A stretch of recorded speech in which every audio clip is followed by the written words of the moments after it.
Episodio 1. La primera vez que una mujer tembló frente al altar, y Dios no apartó la mirada. ¿Y si el placer, en vez de condenar, fuera una ofrenda que el cielo nunca rechazó? Nadie lo dijo en voz alta. Nadie se atrevía. Pero todos en el pueblo sabían lo que ocurría en la vieja capilla cada viernes. A la medianoche. No había misa. No había sacerdote. Solo ella. Se llamaba Clara.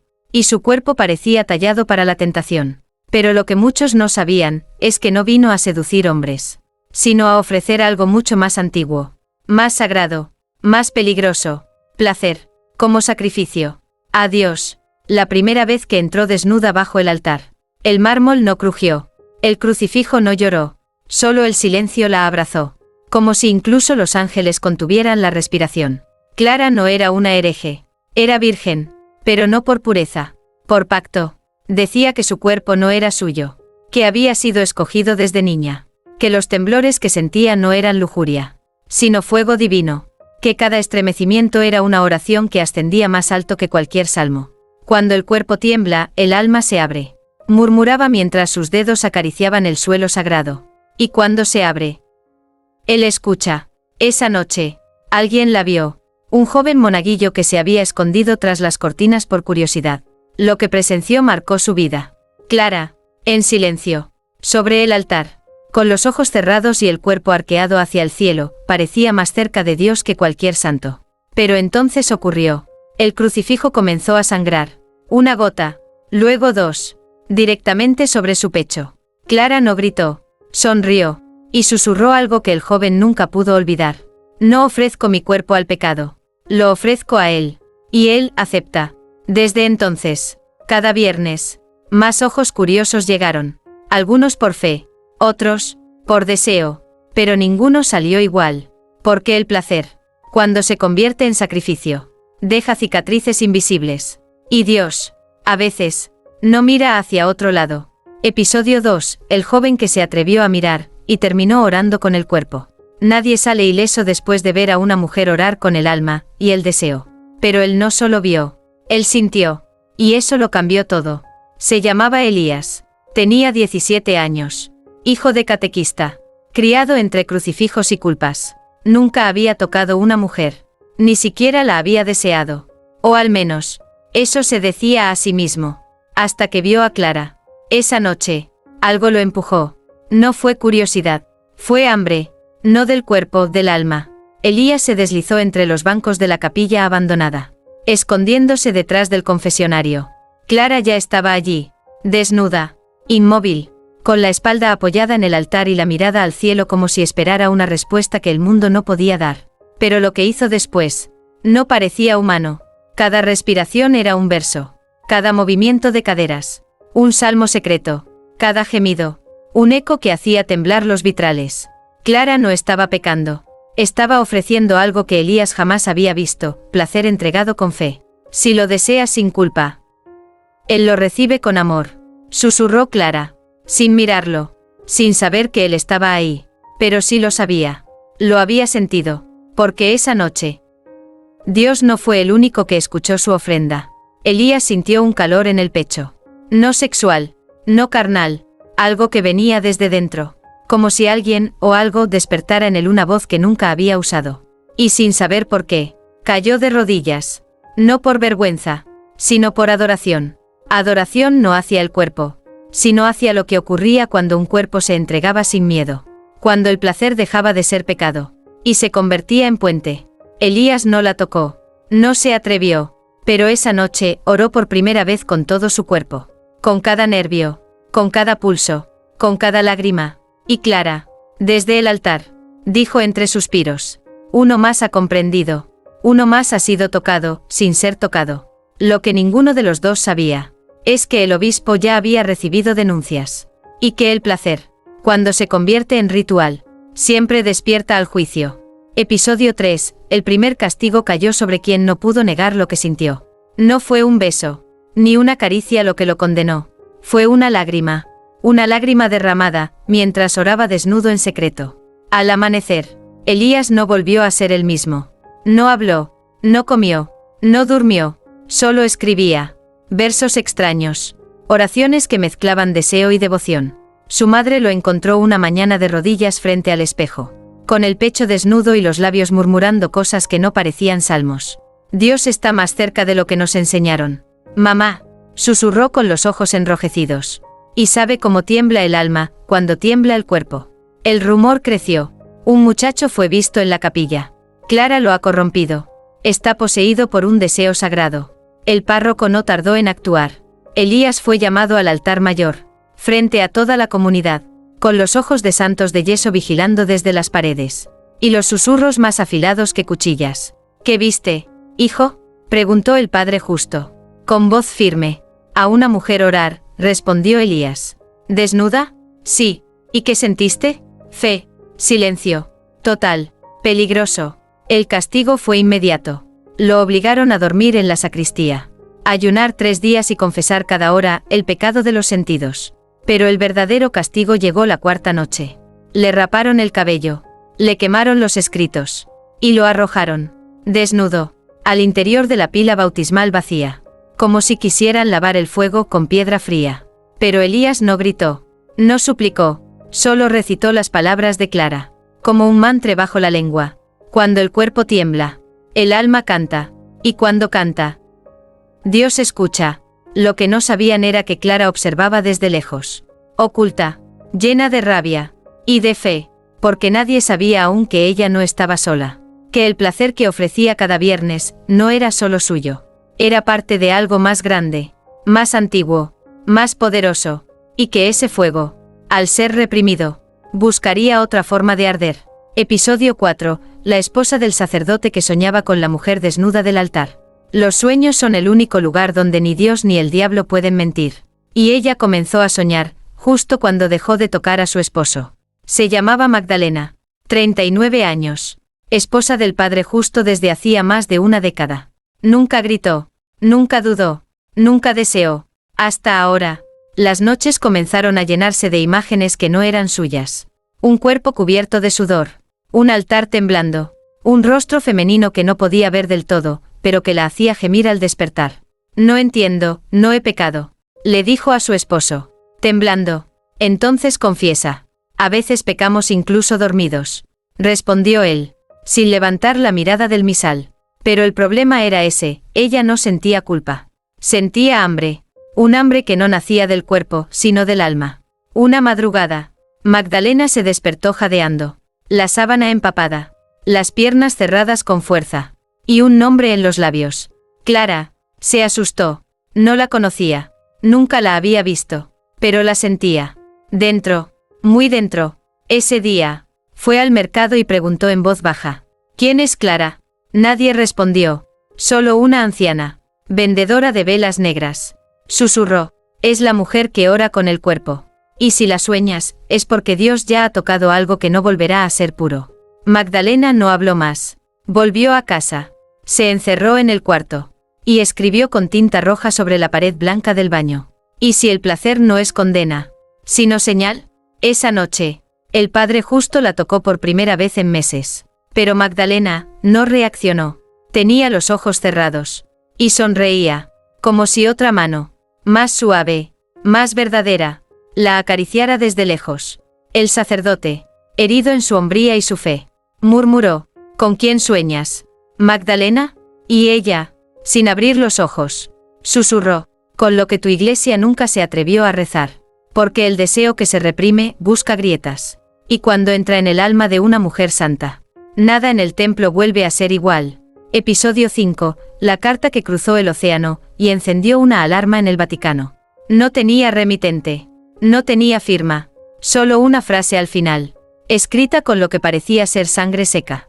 No es herejía. Es adoración. En un despacho frío del Vaticano, donde las cortinas nunca se corren y los relojes parecen no avanzar. El cardenal Menazzi abrió el sobre con manos temblorosas. El papel olía a humedad y a incienso viejo. Pero el contenido no era santo. El pueblo de San Efraín ha sido tocado por una mujer. No una bruja. No una santa. Algo entre ambas. Ella se desviste ante el altar. Tiembla. Llora. Se ofrece. Y Dios responde. Los crucifijos sangran. Los jóvenes caen de rodillas. Las esposas sueñan con ella.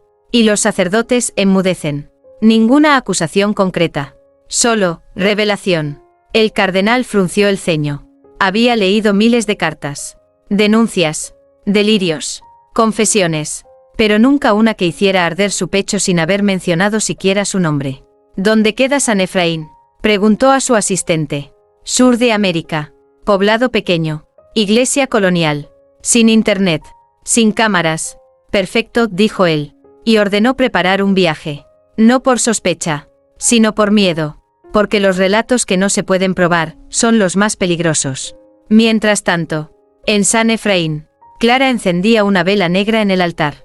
No para invocar, sino para preparar. Ella sabía que alguien venía. No por rumores, no por cartas.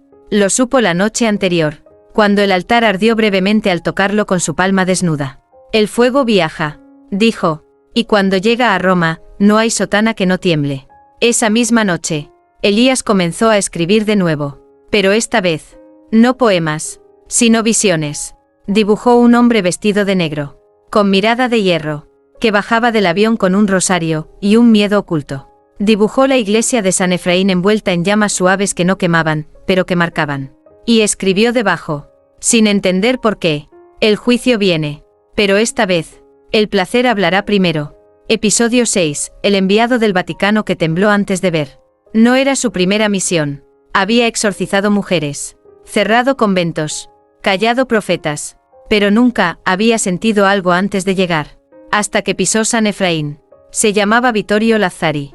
Teólogo, cazador de herejías, un hombre con las manos limpias y los ojos sucios de todo lo que había visto. Su crucifijo colgaba como una espada. Su Biblia, marcada de tantas anotaciones, parecía más una estrategia militar que un libro sagrado. Pero al salir del avión, algo falló. El aire, el cielo, su pulso. Sintió un estremecimiento leve en la columna, como si algo invisible le acariciara la nuca. Pensó que era cansancio, o tal vez pecado olvidado. Pero al entrar al pueblo, las campanas sonaron solas, y nadie las había tocado. El padre justo lo recibió con temor contenido. Intentó explicar lo inexplicable. Una mujer, placer, altar, sangre, silencio.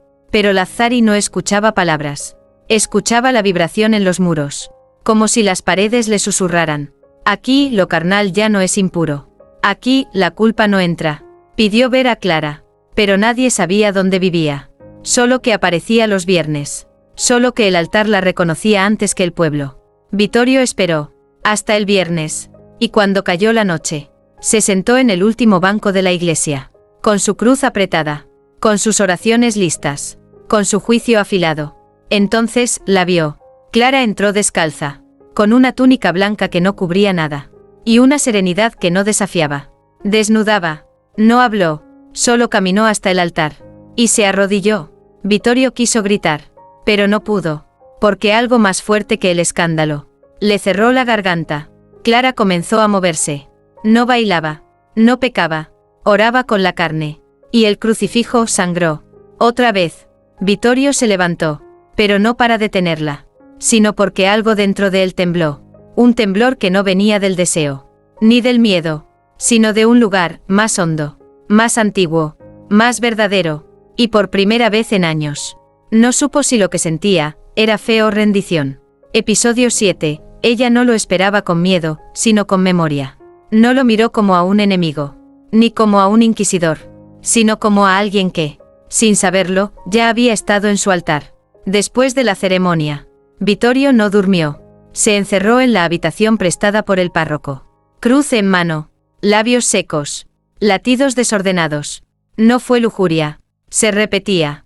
No fue tentación, pero algo en su cuerpo, y peor aún, en su alma, se había abierto, y no sabía cómo cerrarlo. Al amanecer, pidió verla, y esta vez, alguien sí supo dónde estaba. Clara vivía al borde del bosque, en una casa sin ventanas, donde el incienso nunca se apagaba. Tocó la puerta. Una vez, dos, nada. Cuando iba a retirarse, la madera crujió sola. La puerta se abrió sin manos. Y allí estaba ella, de pie, vestida solo con una túnica suelta y la piel desnuda de toda vergüenza. Sabía que vendrías, dijo sin sorpresa. ¿Por qué te lo dijeron?, preguntó él. No, porque te soñé. ¿Cuándo? Hace 3 años. Mientras ofrendaba placer por un niño que no podía hablar. Su alma susurró tu nombre.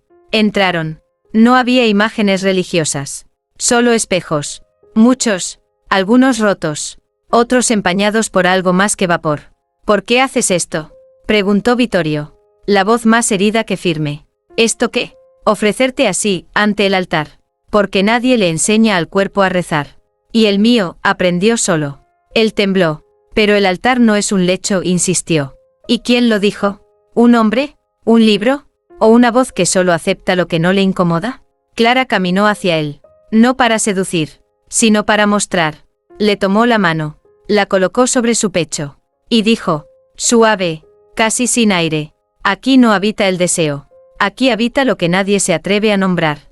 La adoración sin castigo. Vittorio retiró la mano. Pero no por temor, sino porque sintió algo que jamás había sentido al tocar a otra alma. Reconocimiento. Como si ya la hubiese amado. En otra vida. En otro cuerpo. O en algún rincón del cielo donde el placer no era pecado. Sino oración. Episodio 8. La cama vacía. El nombre prohibido y el temblor del sacerdote. No fue un adulterio. Fue una fuga del alma. Y el primer lugar donde el Padre Justo notó su ausencia, no fue la casa. Fue el silencio. Magdalena ya no estaba. No había ropa faltante. No había nota de despedida. Solo la cama revuelta, con las sábanas aún tibias. Y una palabra escrita con ceniza sobre la almohada. Clara. El Padre Justo cayó de rodillas. No por tristeza, ni siquiera por amor, sino por orgullo herido. No la había perdido como esposo. La había perdido como sacerdote. Horas antes, había sentido una inquietud extraña durante la misa matutina. Las campanas no sonaron. El vino sabía a sal. Y el altar, frío. Como si Dios hubiese salido. Como si ya no necesitara habitar allí. O peor, como si hubiese elegido otro templo. Corrió por el pueblo. Buscó a su esposa entre las mujeres del mercado. Entre las beatas. Entre las sombras de la iglesia. Nadie sabía nada. Nadie lo miraba a los ojos. Hasta que una niña, de no más de 9 años, se le acercó y le dijo.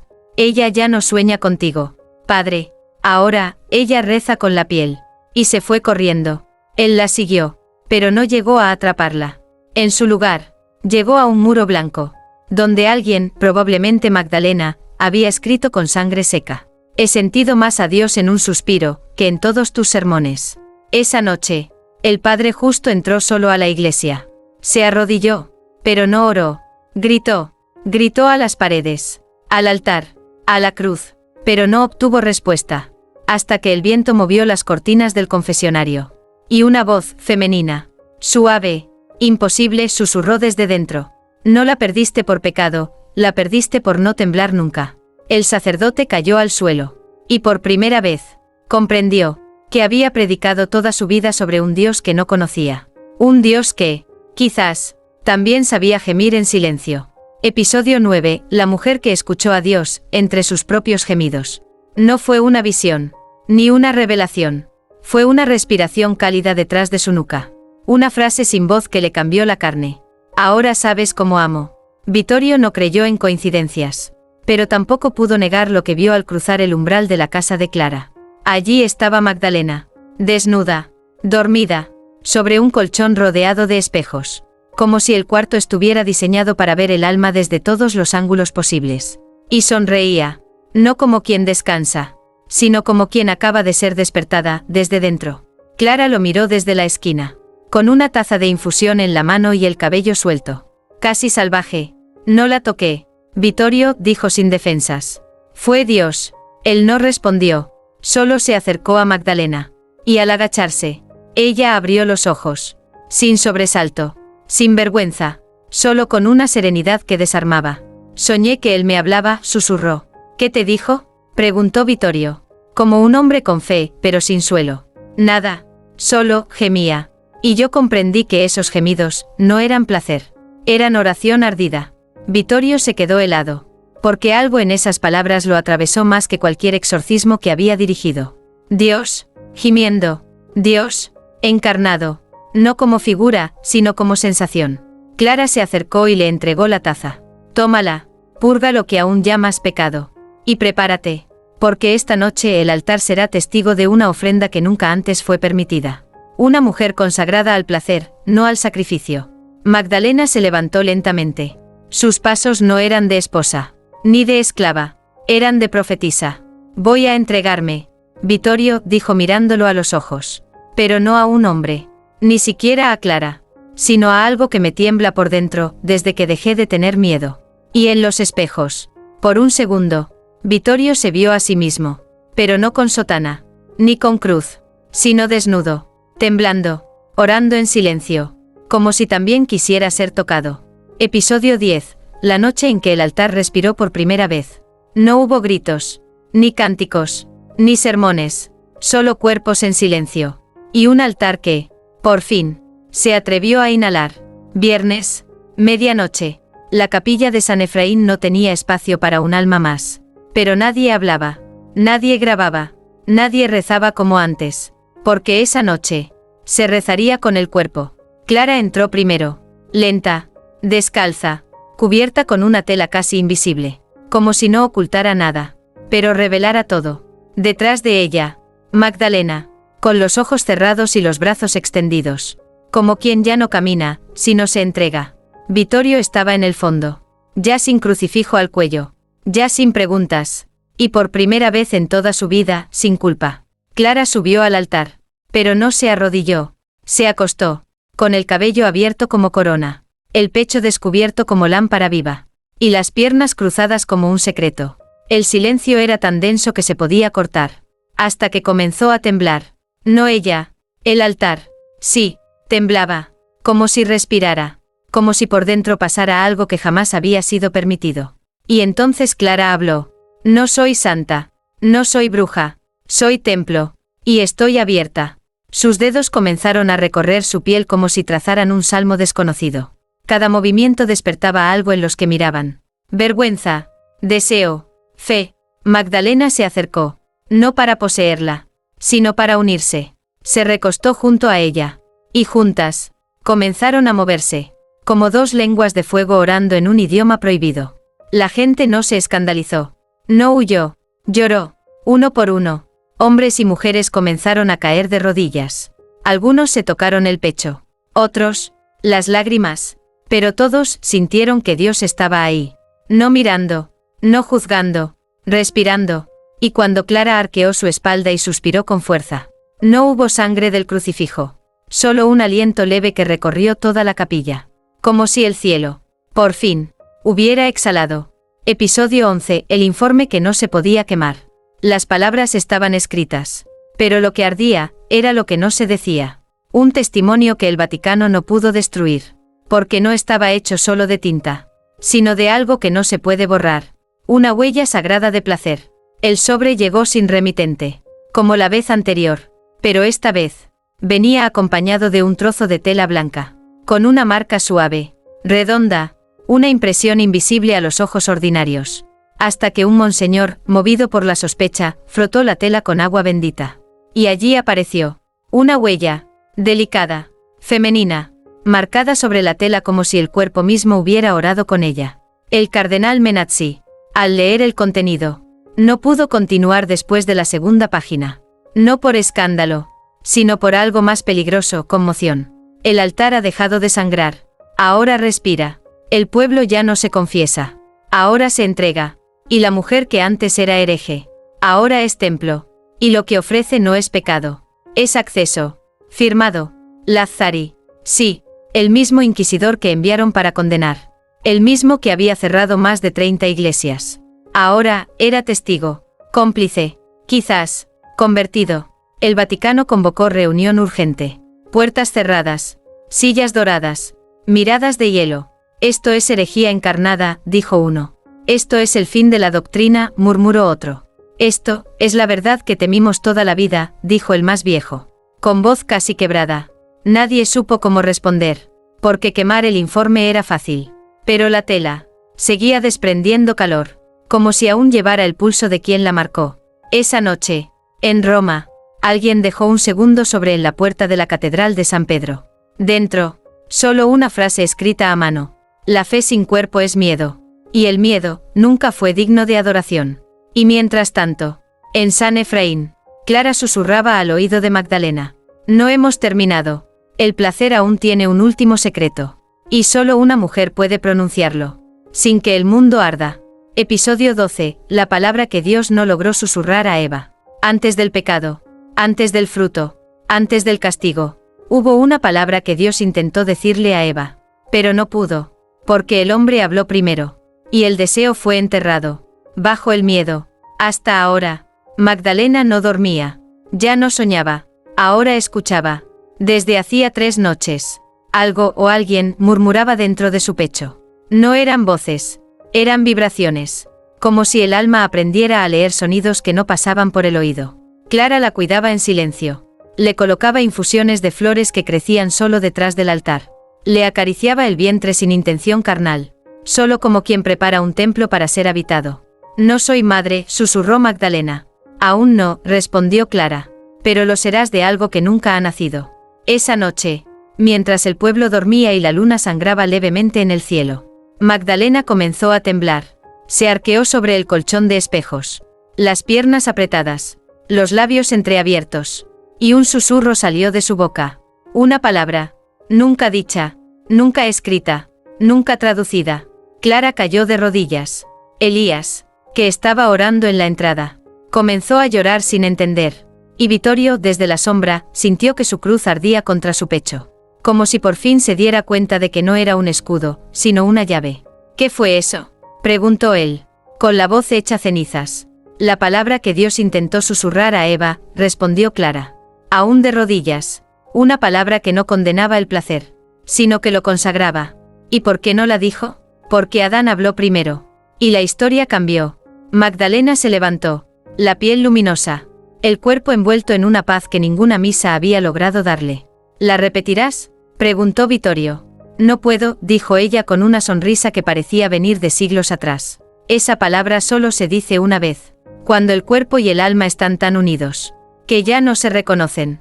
Y en ese momento, un rayo de luz descendió sobre el altar. No desde el cielo, sino desde dentro de la tierra. Episodio 13. El templo que comenzó a parir lo que no era humano, ni divino. No era un milagro. Tampoco una herejía. Era algo que no tenía nombre. Pero sí ritmo. Y ese ritmo, nació del cuerpo de una mujer que ya no temía arder, sino convertirse en fuego.